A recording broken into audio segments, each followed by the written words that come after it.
যখন এই চোখের অশ্রু আর বুকের রক্ত এই ককটেল তৈরি হয়, এই ককটেলটাই হলো উম্মতে মুসলিমার জন্য, মুসলমানদের জন্য অ্যাটমিক পাওয়ার।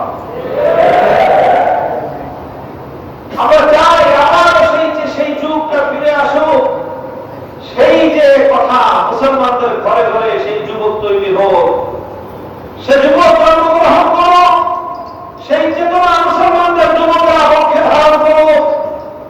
মুসলমানদের যুবকরা হবে তাহাজ্জুদ গুজার, মুসলমানদের যুবকরা আল্লাহর দরবারে ফরিয়াদের হাত উত্তোলন করে চলার সুযোগে মুখ ভাসাবে, আল্লাহর কাছ থেকে সাহায্য চাইবে, আর এরপর আল্লাহর কাছ থেকে সাহায্য নিয়ে বাতিলের মোকাবেলায়, আল্লাহর নবীর দুশমনদের মোকাবেলায় মাঠে নামবে। এই যে মুসলিম যুবক, এই যুবকদের হাত ধরে, এই যুবকদের পথ ধরে ইনশাআল্লাহ উম্মতের বিপ্লব আসবে, উম্মতের বিজয় আসবে এবং উম্মতের ভাগ্যের পরিবর্তন হবে। মুহতারাম হাজিরিন, আমি কথা এক জায়গা থেকে শুরু করেছিলাম, সেটা হলো যে শুধুমাত্র বাহ্যিক অবয়ব, দেহ আর অবকাঠামোকে এটার পিছনে পরিশ্রম না করে ভিতরে যে আমাদের আসল মানুষ আছে, প্রকৃত আত্মা, সেই অন্তরাত্মার উপর যদি আপনি মেহনত করতে পারি, পরিশ্রম করতে পারি, তাহলে আমাদের ভিতরে সেই শক্তি অর্জন হওয়া সম্ভব এবং ওই শক্তিটা এত বেশি শক্তিতে পরিণত হতে পারে যে হাজার লক্ষ কোটি গুণ বেশি, এমনকি আনলিমিটেড পাওয়ার একজন মানুষ হোল্ড করতে পারে। সেই পাওয়ারটা বাহ্যিক কোনো পাওয়ার নয়, সেই পাওয়ারটার নাম হলো রুহানিয়াতের পাওয়ার, সেই পাওয়ারটার নাম হলো আধ্যাত্মিক শক্তি। এই জন্য প্রথম কথা হলো ইসলামী মাহফিল। ইসলামী মাহফিলের মূল কথাটাই হলো যে আসুন আমরা নিজেদের আত্মাকে পরিশুদ্ধ করি। আত্মাকে পরিশুদ্ধ করলে আত্মার মধ্যে, অন্তরের মধ্যে একটা রুহানিয়াত জন্ম নেবে। রুহানিয়াত কি জিনিস? রুহানিয়াত একটা পাওয়ারের নাম। এই পাওয়ারটা কি করতে পারে? এই পাওয়ারটা পৃথিবীতে এমন কোন কাজ নাই যেটা করতে পারে না। এই পাওয়ারটা তার সবচেয়ে বেশি যে জিনিসটা হয় সেটা হলো বান্দার ইচ্ছা মতো, বান্দার খুশি মতো আল্লাহ রাব্বুল আলামিন সারা দুনিয়ার সকল কার্যকে সমাধান করে দেয়।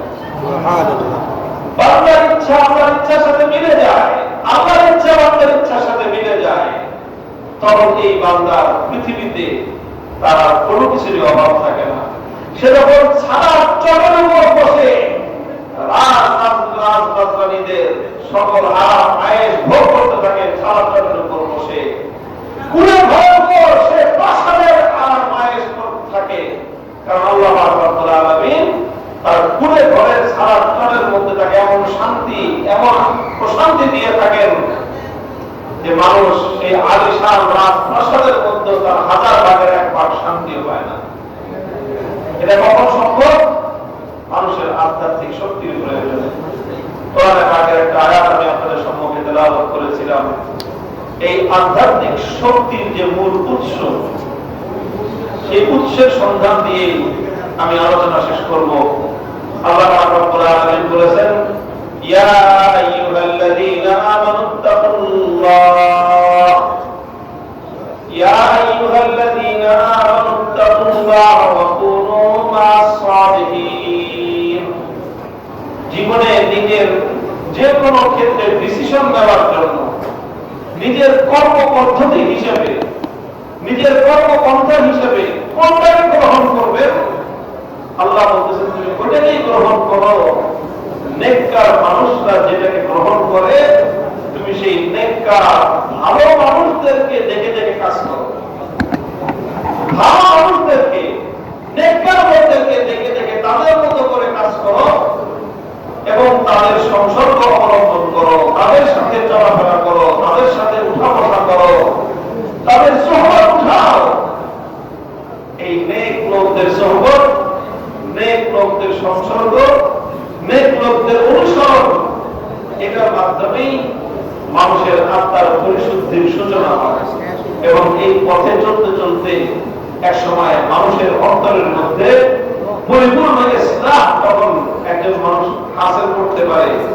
পরিপূর্ণ ইসলাম এবং আত্মার পরিপূর্ণ পরিশুদ্ধি যখন একজন মানুষের অর্জন হয়ে যায়, তখন সেই মানুষটা এক মহা শক্তিমান মানুষের পরিণত হয়। আর সেই শক্তিটা বালকদের শক্তি না, সেই শক্তিটা বক্সারদের শক্তি না, সেই শক্তিটা দুনিয়ার বাহ্যিক কোন অস্ত্রধারী শক্তি নয়, বরং সেই শক্তিটা হলো একটা ভিন জগতের শক্তি, এমন এক শক্তি যে শক্তির মোকাবেলা করার ক্ষমতা পৃথিবীর কোন শক্তি। আল্লাহ রাব্বুল আলামিন আমাদের সকলকে ইসলাম নসিব করেন। আমরা নেক লোক পাবেন কোথায়? নেক লোকদের জন্য সবচেয়ে সহজ বিষয় হলো ওই সকল উলামায়ে কেরাম যারা আমলদার। কি বললাম? ওই সকল উলামা আলেমরা যারা আমলদার, যাদের মধ্যে আমল আছে। নামটা আসতে অনেক আলেম থাকে, আমল সুন্দর না, নামাজ জামাতের সাথে পড়ে না, পর্দার বিষয়টা ঠিক মতো করে না, হালাল হারামের ক্ষেত্রে সতর্কতা অবলম্বন করে না, দুনিয়ার সাধারণ লোভে দ্বীনের অনেক বড় বড় বিধানকে তারা এটাকে গুরুত্বহীন করে দেয়। এই সকল আলেম না, ওই সকল আলেম যারা আল্লাহর দ্বীনের মর্যাদা রক্ষা করার জন্য, আল্লাহর দ্বীনের একটা বিধানকে রক্ষা করার জন্য নিজের দুনিয়ার অনেক বড় স্বার্থকে হাসি মুখে কোরবান করে দেয়। ওই সকল আলেমরা হলেন আমলওয়ালা আলেম, আহলুল্লাহ। এই সকল আলেমদেরকে খুঁজে খুঁজে বের করবেন। আমি হাক্কানি উলামায়ে কেরামকে চিনার জন্য আপনাদেরকে বলি, লক্ষ্য করবেন যে কোন আলেমের মধ্যে দুনিয়ার লোক নাই। দুনিয়ার লোক আছে কিনা এটা বুঝবেন কিভাবে? দুনিয়ার লোক থাকা না থাকার পার্থক্যটা হলো এই যে আল্লাহর দ্বীনের কোন বিধানকে সামান্যতম ন্যূনতম একটুখানি দুর্বল করে দিয়ে, একটু ছাড় দিয়ে দুনিয়ার কোন বড় মুনাফা যারা অর্জন করে নেয় তারা আহলুল্লাহ না। প্রকৃত হাক্কানি আলেমের মানদণ্ডে তারা উত্তীর্ণ না। প্রকৃত আলেমের হাক্কানি আলেমের মানদণ্ডে তারাই উত্তীর্ণ যারা টাকা পয়সা থাকতে পারে, কিন্তু কখনো টাকার জন্য, দুনিয়ার ক্ষমতার জন্য, দুনিয়ার কোন স্বার্থের জন্য আল্লাহর দ্বীনের এক চুল পরিমাণ স্বার্থকে তারা নষ্ট হতে দেন না। এটা হলো হাক্কানি আলেম চিনার সবচেয়ে বড় মানদণ্ড। এইভাবে আলেমদেরকে চিনে আরো মানুষ থাকতে পারে। আমি একটা ক্যাটাগরি বললাম। এই সকল আলেমদেরকে খুঁজে খুঁজে বের করবেন, তাদের সাথে সম্পর্ক রাখবেন, তাদেরকে অনুসরণ করবেন, আর দেখবেন যে আপনার লাইফ স্টাইল ওই সকল আলেমদের লাইফ স্টাইলের সাথে মিলে কিনা। এই লাইফ স্টাইল ফলো করবেন, ইনশাআল্লাহ এটার মাধ্যমে আপনার পরিশুদ্ধি অর্জন হবে এবং আপনি একজন সত্যিকার মানুষে পরিণত হবেন, সোনার মানুষ হবেন।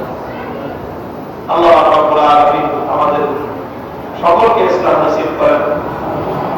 বিক্ষিপ্ত কিছু কথা বললাম, এই কথাগুলোর মধ্যে আল্লাহ যদি গ্রহণ করার মতো, কবুল করার মতো কোনো কথা থেকে থাকে, আল্লাহ যেন আমাদের সকলকে সে অনুযায়ী আমল করার তৌফিক দান করেন।